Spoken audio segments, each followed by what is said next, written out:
Exercise 3.3 की question number 1 Roman 2 नत्रा Roman 2 the P is S minus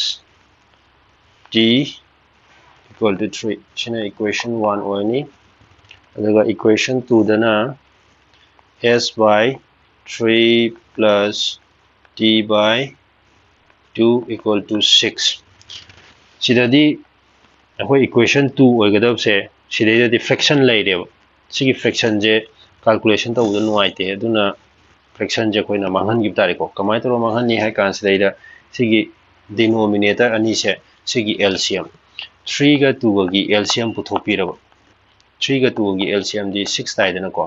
अद सिगी 6 सिनाने सिगी every term खुदिमक सिदैदा multiply तौसिलनेब अदुइ तारदि मखागी denominator से सिसे मांगखरनेब 6 सिना term खुदिमक multiply तौसनजे हाबनेब बेतादि हुजि कई ताकि यंगसेब S by 3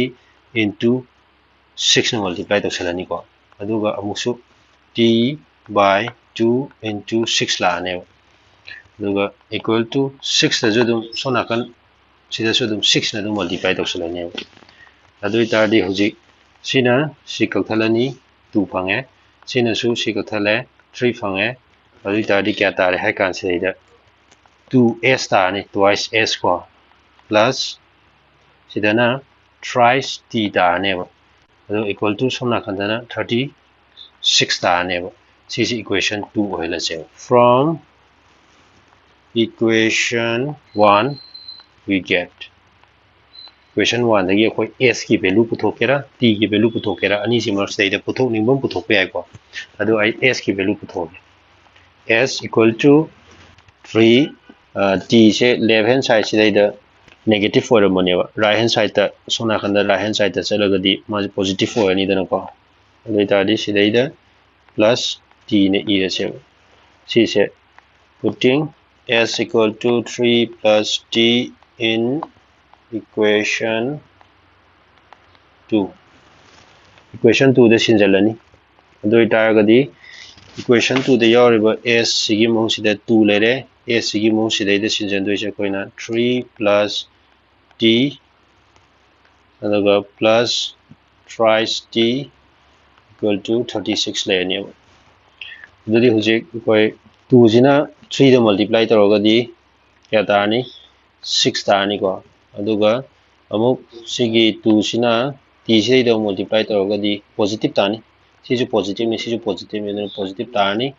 3t equal to 36 next step तदी हुजे सिगी अनि से 8 तो नि को अदुगा सिगी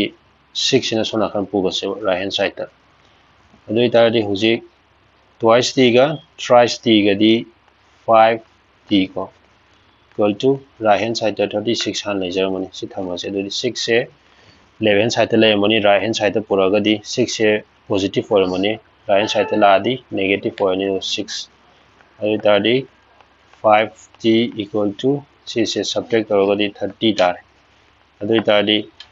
t की वैल्यू से क्या तारे है कांदा 5 6 30 इसमें तारे अदुइ तारदि हुजिक therefore s की पुथो से s की वैल्यू पुथोना बदे कोई अदुम तो सिदेगी अदुम यारे को s equal to 3 plus t है बने 3 plus t की मुहत दी 6 ने अदुना दी क्या तारे 9 तारे को अदुना सिदेगी कोई इया से thus s equal to 9 and t equal to 6